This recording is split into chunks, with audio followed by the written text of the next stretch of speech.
Hello lovely people! Now today's video is one of a series that we have here called Ask Your Lesbian Mothers, where my beautiful wife Claudia and I act as your lesbian mothers, or you know, just any kind of general, accepting, lovely parental figures, because let's be honest, at this time of year, some of us really need to rely on our chosen families. We're going to be answering a series of questions today that were posed to us by my lovely members of the Kellgren-Fozard Club right here on YouTube. If you want to become a clubby, you just have to hit the little join button down below right next to the subscribe button, and you get access to an entire library of monthly behind the scenes videos that I have been doing since 2018? You get access to 6 years of behind the scenes videos. You can even join for 1 month and see if you can watch all of them. Good luck with that. And now, on with the questions. Today's questions will be themed around controversy and Christmas.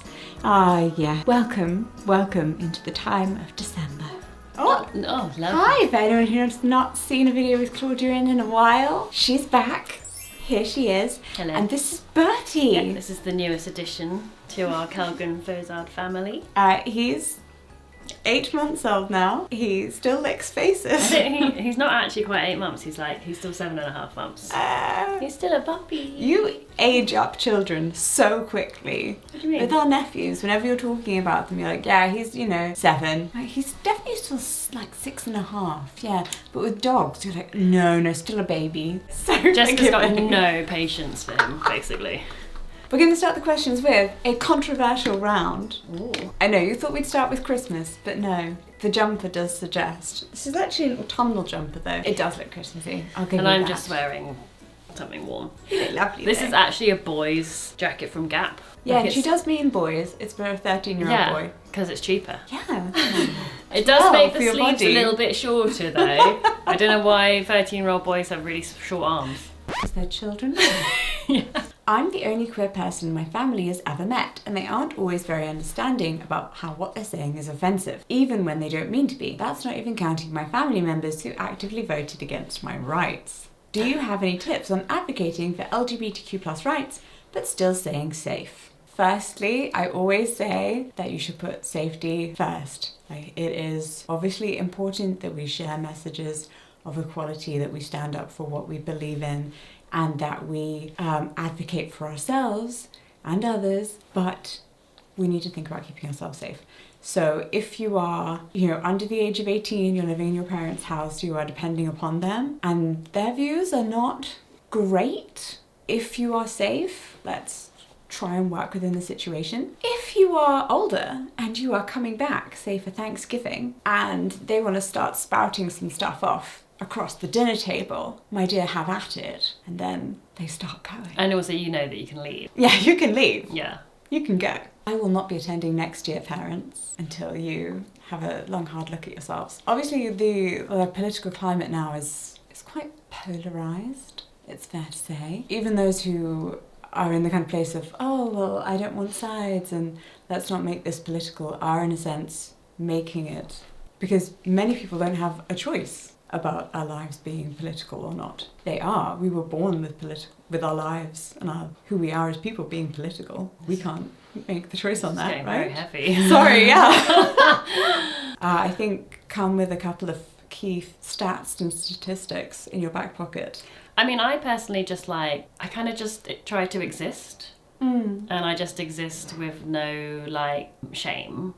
But unless I'm going to somewhere where I know there's going to be lots of other queer people and I'm going to be in a queer safe space, I wouldn't dress in clothes or wear a badge or even I had that sticker on my Kindle, and I went traveling on my own, and it said what does it say a day without lesbians is the day without sunshine. Yeah. And then I noticed obviously quite a lot of people were kind of looking at it and then looking at me, and I was like, you know what, I can have it on there, whatever. And then actually after a while I took it off because I was like, I'm on my own. I know in myself that I'm not ashamed, but I don't need to have external visible labels, because in myself I know. You don't know who's looking. Yeah. I think is the thing. Yeah, we need to be mindful about who we are talking to and who but that's also having the me conversation personally with. Because I don't like any kind of confrontation. For instance, I wear quite flashy out there clothing, And yes, I am aware of that. And people will come up and be like, wow, my goodness, and comment on it and say things. And sometimes people take pictures of me when I'm just at the train station the other day. Some guy came up to you and, I love your outfit, and then lifted up your petticoats. Yes, he did. But dressing this way is the only way that I feel comfortable. And that's the same for me, like, you know. Yeah, so for other people to dress in a way that is like very visibly queer is just the way that they exist and feel comfortable, and there isn't another option. It's a shame that we have to then put up with other people who are less understanding of that. That's true. Yeah, I guess I forget that like my dress sense is a bit more like mainstream. It's easier for me to just say, I would choose not to wear an out there rainbow. Did you know that every year the number of data breaches is on the rise? According to a report from the Identity Theft Resource Centre, the number of victims increased by nearly 41.5% from 2001. But with so many data brokers out there collecting our personal information like names, social security numbers, and even our online activity, it's more important than ever to protect our privacy. But don't worry! Incogni, sponsor for today's video, makes it super easy to take control back. Here's how it works in just 3 simple steps. 1. Create an account and let Incogni know what personal data they should remove. 2. Give them permission to act on your behalf. They'll then contact all those data brokers for you and request your data removed. 3. Step back and relax. Incogni handles any objections from data brokers and keeps you updated throughout the process. Plus, they make sure your information stays off the market with repeated removal requests. That means even if a new record pops up, Incogni can take care of it for you. Not to worry. If you're ready to take your personal data back, head to incogni.com/Jessica and use code Jessica for 60% off an annual plan. Make sure to click the link in the description box now. Or, gift a subscription to that baby boomer in your life that does not know how to stay safe online. Claudia's gone to sort out the dogs, but I get to answer the next question because she doesn't care. What do you think of Elf on the Shelf? I have thoughts. So I didn't grow up with Elf on the Shelf. I think it's a very North American thing, although it has started to come over to the UK now. We actually saw some of the little elves for sale in a supermarket recently, and Rupert thought that they were very funny, but I very much wanted to steer him away from them. Elf on the Shelf, for those who don't know, is a sort of secular Advent countdown to Christmas. It's most often children are told that the elf, which is like an actual little toy thing, the children are told that the elf is there watching their good behaviour and reporting back to Father Christmas, and the elf is supposed to ensure that the children are behaving well. But also he is notorious for getting into mischief himself. I'm not really sure how those two things work. So parents put him in these like really weird positions. Instagram and Pinterest are full of them. Enjoy searching through weird things Elf on the Shelf has done. And then children wake up in the morning and see what kind of trouble the elf has gotten into overnight. It sort of defeats the purpose.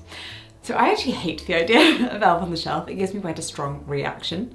Sorry if it's your thing. I completely understand if you are a family that does magic and fairy games and you just use it as a, oh, what did the elf get up to last night? Kind of fun countdown. But it doesn't do any sort of watching over you in a big brother elf way. I just feel like, what message are we sending children? We ask them to be on their best behaviour during a time that can be really stressful and full of anticipation. It is so hard for little ones to handle this time of year. Like, there's just a lot happening. Having a mischievous elf monitoring them doesn't seem quite fair. And the idea that a child is just labelled good or bad based on their behaviour really sucks. Like, we don't, as a Montessori family, we don't do labelling of children, so you don't say like, oh, this child is shy a certain way right now, or they're behaving in a certain way, but you don't name them as being something. So Rupert's not very used to that, but it's the run up to Christmas, so he keeps meeting random people out and about in the street who go, are you good or bad? Are you good or bad? And he's, have you been good this year? Are you going to get any presents? Oh goodness, I didn't know my presents were tied to my behaviour. Oh no. Generally, humans tend to make a lot of mistakes. We do it as adults, and it's how we learn. Even more so in the case of children, like making a bad choice doesn't make you a bad person. And having to think up something cute for the elf to do every night just adds to a parent's long list of holiday prep. Elf on the Shelf. she's got some feelings, many feelings. I've recently had to move on from some friendships and relationships myself. Have you felt your friendships change since having Rupert? I think whenever you go through any big change... Yeah, I think your friendships naturally evolve as you go through. Yeah, because I was going to say I didn't think it was going to be like, since you had Rupert, I was going to say like throughout life. Because throughout life, like friendships have often like changed because they can be like situational. Like I've been to a lot of different schools, and I did find that there were only a few people from each school that I then stayed in touch with, even if it's just a few months later. And university, I think, is like you can make some really sort of lifelong friends. At the time, you can very much be like, wow, we're such a close-knit group of friends, we do everything together, like we like study together, we live together, we go out together, we share all these amazing and like random nights out together, and then like you stay in touch for like a few years, and then you kind of just fizzle out. I think there are definitely people in life where you're like, our grandkids are going to know each other, and then it ends up that your children have never even met. Yeah. So I had like some university friends that I was like, you know, and I was her bridesmaid, and now we're not even friends anymore. No, we don't talk to them. But not for any reason. I think it's just like she just grew apart. Just happened. Yeah. But the thing is, even though that sounded very down about how you just lose friendships as you go through life, you also make so many new ones, and you meet so many great new people as you go through life. And obviously your interests are going to change as well. You're not going to be interested necessarily in the same things that you were 10 years ago, and that is completely fine. And those people might have been like the best, perfect people for you at that time, but you've both grown into something different now, and there's no issue with that. Yeah, like a controversial response similar to that is that I believe in multiple soulmates. Jessica's gonna be like, don't you dare. But I think like you can have a soulmate who's not necessarily like a romantic soulmate, but like a friend one. But it can be in any sort of shape, size, and age, and sex and gender, because it's like you know, because you're a soulmate. And it can just be the right person at the right time. Like you needed that exact person to help you through whatever you were going through in that moment of life. And then when that moment of life is sort of like dissipated and everything's sort of back to how it was, a bit more normal, whether that's like, you know, because you were elated and now it's gone down, or more likely it's because everything was bad and then you kind of built yourself back up, then it's like, I'm okay now. Yeah. And then you find like another soulmate for something else that you go through. Because I think it's quite hard, it's quite like an unrealistic thing to expect the same friend or group of friends to help you through every stage of life. I mean, of course, there are some that will stick by you. I mean, but I find personally my oldest friends are my oldest friends, like the ones friends you had as a young child. Yeah, the friends I made when I joined secondary school, so I was 11 years old. And I think because we've grown up with each other and gone through such a tremendous amount of change during our teen years, and met each other's families and stayed at each other's houses and really been involved in their personal life at such a young age, I think that makes you more accepting to them as they grow up and change as adults. It's also that you didn't have an expectation on them. Yeah. As 11-year-olds, you're not thinking like, I'm going to have breakups and I need you to be there for me. But when you're 11, you're not really doing that. Maybe it's also because when you're 11 you don't really know who you are either. Yeah. So you're basically like, we all don't know who we are, but we're friends based on that we like a very deep core value about each other or something. And now you're a really interesting little group because you're all very different people. Me and my friends. Yes, you're all grown into very different people. That I wouldn't in a room look at all of you and like pick you out and put you together as a friendship group and be like, yes, you go together. But there's something really nice about that shared history that kind of binds people. Yeah. But yeah, you just never know who your friends are going to be. I think when you get married or you start dating someone, often your friends can change as well, because I think especially with marriage, because you kind of often have like joint friends, and that kind of circle of friends can change. Yeah, I think viewing it as a queer couple compared to, I see a lot of straight couples have friends where it's very much like the girls go over here, the men go over here, and I don't know whether they have like friendships in that way. Yeah, there's an element of it where less now, I hope, a queer couple, but I think that's also just who we are as people. Yeah, because you could definitely get a queer couple who are very distinct and very much do their own separate things. Yeah, that's true. You know, with their separate friends. We do everything together. Yeah, it's a little bit suffocating. Yeah, no. Get on to some Christmassy questions. Oh, sorry. Do you watch films at Christmas? Do you have a favourite Christmas themed one that you don't get sick of rewatching? Ooh.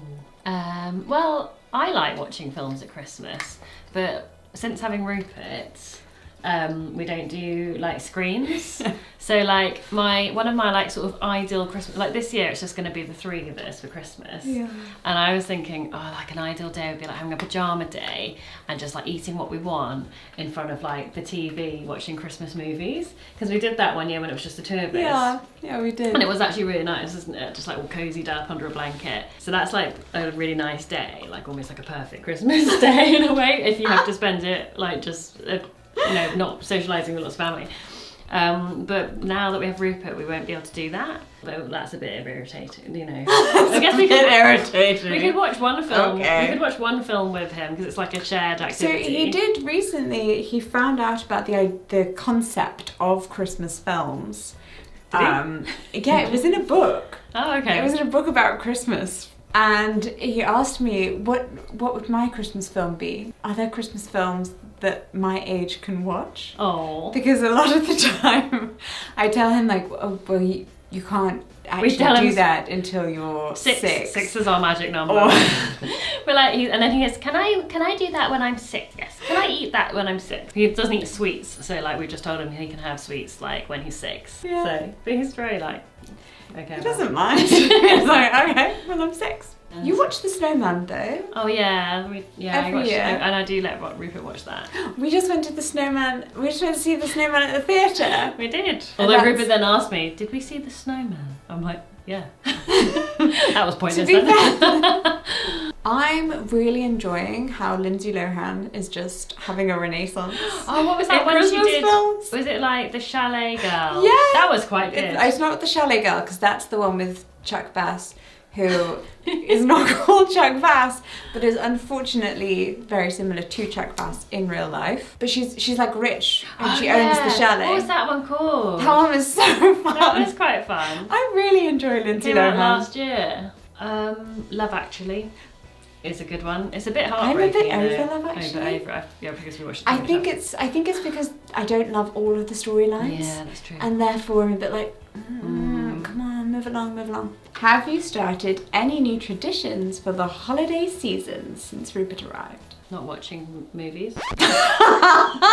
Having a child. You take a photo of him in stripy, in like check pajamas, in the traditional in front of the Christmas tree. red tartan pajamas. Yeah, so, yeah, that's true. Yeah. The first year was like he was just sitting up. Yeah. So propped. It was so much easier. I was just out of frame, like ready at any moment to grab him. We had to put cushions around him because like I feel like, and every year it's got like harder because like he moves more. No, this year he's very good. He's 3 I haven't done them yet. No, we haven't done them yet, sure. But he's 3.5. Like he will very much listen to instruction. I take him to a ballet class with 15 children. Even last year. Ours is the only one that sits on the mat. Even last year and when does he told. was 2.5, he was actually pretty good, wasn't he? Yeah, I do take ones of him with his face showing as well. Obviously, I just only post the... someone asked us that when he was born. I only post the not asked us, but said, isn't it really sad for your baby that they'll never have photos of their face? We were like, we do take them. It would be kind of freaky if every photo in your home was like the back just of the your back head. of your kid's head. And as you grew up, you were like, I've never seen my own face. As a baby. And there's no mirrors in our home either. He just doesn't know what he looks like. We used to have a tradition where we made our Christmas cards. So we did the whole like... Oh yeah. We created them. Yeah, like I drew them, painted them, And then Jessica got really into the family photo thing, but I was like, no, I don't want to be those people that send a cringy family photo. I have people's, like the people I'm related to, I have their actual lived home address. To be honest, people are... For snail mail. People are... Because they're like 70. People are sending out mail less and less because it's so darn expensive now. Yes, this it's is like true. a first class stamp is like over £2. Probably not great. It used to be probably like not great. 20 something p, you know? I think we should just buy some nice charity shop Christmas cards and send them to the elders. Well, the stamp will be like 5 times as much as the card. Yes, but it's the thought My dad always... Older generations. My dad's an old, and he always comments on who he's got a card from. Yeah, don't confuse him by sending him an email. And who he's not got a card from. Yes. And to be fair, he probably will make a remark like, yeah, I sent an email this time. What is the goofiest thing the other does, and how much do you love it? I don't know, what's mine? Because then it was like, I'll get ideas about yours. I don't know what counts as goofy, because I feel like you, when people don't know you, you're very like reserved. Yes. Not eccentric. But when you feel anxious, you just become very shut down. Oh yeah. But when I'm anxious, I get bigger. Yeah. And louder. Yes. And more extroverted. You do. It makes us such a weird couple when we go anywhere like new. Anywhere and we're both new. feeling a little bit awkward. Like, Because then you get so OTT and it's like almost cringe.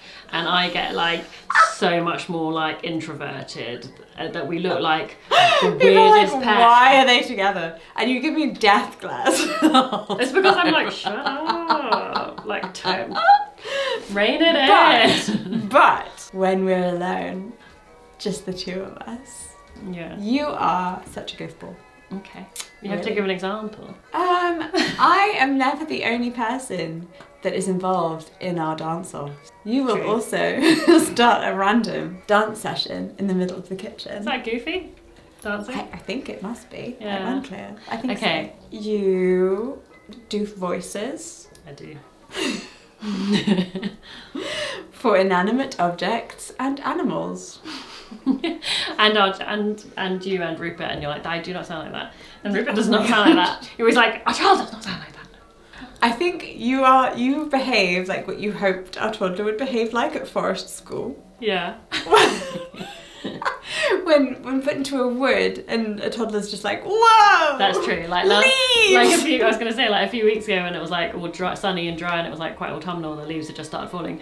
I was like, wow, look at all these leaves! And You're just like kicking up the leaves, picking them up, whee, throw them in the air. Yes, I do a slow mo. And then you and Rupert were just like, yeah, and we're kind of over it. I am more excited than Rupert is. He's like, yeah. Okay. Leaves. Well, that's cute. Okay. So you like my goofy love of nature. I did tell you on our very first date that I like plants. You like trees. I like trees. I like trees. We were trying to explain to Rupert yesterday that we were both raised like in the woods, in the countryside, in greenery, and that for us it's like it makes us feel great to be back amongst trees, and it's really lovely to be there. And although I so nice. Listened to a podcast that was about how we all innately feel at home. I mean, Clara might contest this, but apparently as humans we all feel more innately at home when we're surrounded by nature and like in woodlands and things like that, because that is where that was our home for like thousands of years before we became so like urbanized. Well, dear Clara, editor and city girl, would you like to chime in? Apparently like organic shapes of trees and bushes and the colour green naturally like relaxes our nervous system. Stop fighting me. Jessica never finds any of my facts interesting. Your facts are super interesting. I'm just being bitten. No, rub his chest, acknowledge him, say good boy. But why am I saying good boy if you just bit me? Just go, yeah. See, now he's looking at me and go, good boy, like good boy, good boy. I mean, he is half Bichon. We shouldn't be surprised that he's a bit needy. You know, who feels calm and relaxed like in Piccadilly Circus, surrounded by all those buildings and all those lights and buses driving past? I mean, I don't think people go, when they arrive in Piccadilly Circus. I keep thinking there that we should move to the countryside because of climate change. It's really freaking me out. Yeah, Jessica suddenly freaked out that we live on a hill. Yeah. Because she's like, it will get so hot on this hill. It is hot on this hill. Every summer we have a heat wave and everything in our garden dies. We can't keep our garden because we can't even grow vegetables in our garden because the heat just gets to them. So we were having a fun Christmas video. You're the one who keeps making it all like, as soon as you're born, you're political. Global warming is real. It is real! Nobody asked you! Look, if you didn't have me, who would have arguments with your dad across the table, huh? Who would it be? Yeah. It would have to be you, so you're welcome. I know, we all like to think the best of everyone. Even you, Bertie. Even you. I see the best in you. Yaha! Ow, Bertie. Well, let's end the video here so we can go and feed Bertie. Look at these ears. It's so cute. Members, the other half of this video will be available in the members only tab. Thank you so much everyone else for watching and Putting up with us. putting up as with usual. us. Thank you for laughing along. Thank you. If you made it for... through to the end, then you're probably someone that's been subscribed to the channel for years and therefore just is loyal out of obligation. Or you're just... All of this is just on autoplay as you do something else. In which case, I hope you're having a great time stacking the dishwasher. Or, you know, cleaning your garage, whatever it is that you're doing right now. Good for you. Don't forget to snap up that Incogni deal by hitting the link down in the description. And we will see you in our next video. Probably Which is something going to be very soon because it's very Christmassy. Yeah, it's going to be Christmassy. Christmas time, mistletoe and wine. Sorry to subject you to my singing. I thought that was actually not that bad. That was really nice. Yeah, thanks. Yeah. I mean, I'm deaf, so I'm probably not your best judge. Yeah. But I thought it was amazing, darling. I know, that's why I married you.